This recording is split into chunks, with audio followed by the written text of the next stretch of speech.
I'm here in the deep water zone with Neil Gordon, who's the Chief Executive of Subsea UK. Hello Neil, thank you for joining us. Hi Kirsten. How are you finding the exhibition this year? Because it is different to some of the ones we've experienced in the past, isn't it? I think this exhibition is a lot different from the ones we've had in the past.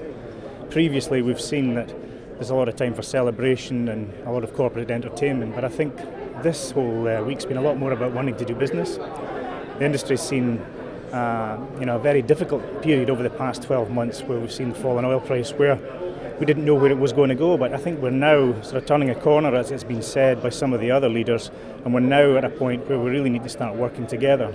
We have seen a huge amount of cuts put through the industry in the first reaction to a low price, where we've seen the headcount go down and we've seen the supply chain being squeezed. But now there's been a lot of talk about how we can work together, look at the efficiencies and bring a lot of value to that. So from a subsea perspective, we play a big part of that, and we're not immune to that. There's many companies in the subsea industry are feeling the low oil prices starting to come through. So we really have to start working together now to look at what we can bring to add value to the industry. So much of the future success of the industry is tied up with a behavioural change, if you like. Yes, I think that's very true. The first stage is looking at headcount and cost and margin. The second stage is to look at where can efficiencies start to become, and some plans have been put in place for that. The next challenge is really about the behavioural shift within the industry, and that's probably going to be the most difficult. Humans are pretty resistant to change, and that's really what we're going to have to try and do over the next year or two, because it's going to be a prolonged period of low price.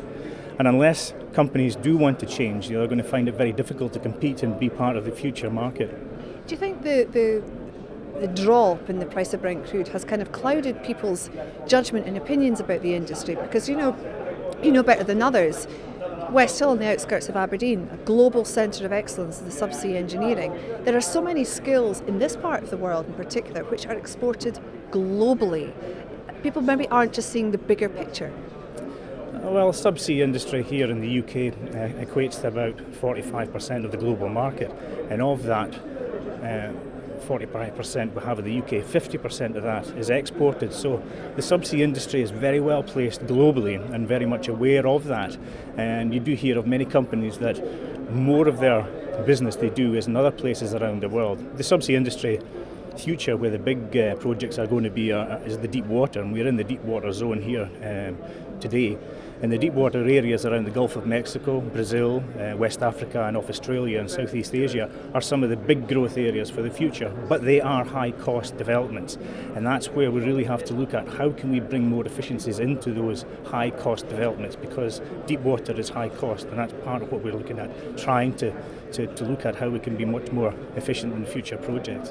But tied to the back of efficiency is collaboration, and we're not where we want to be yet with collaboration in the industry, are we?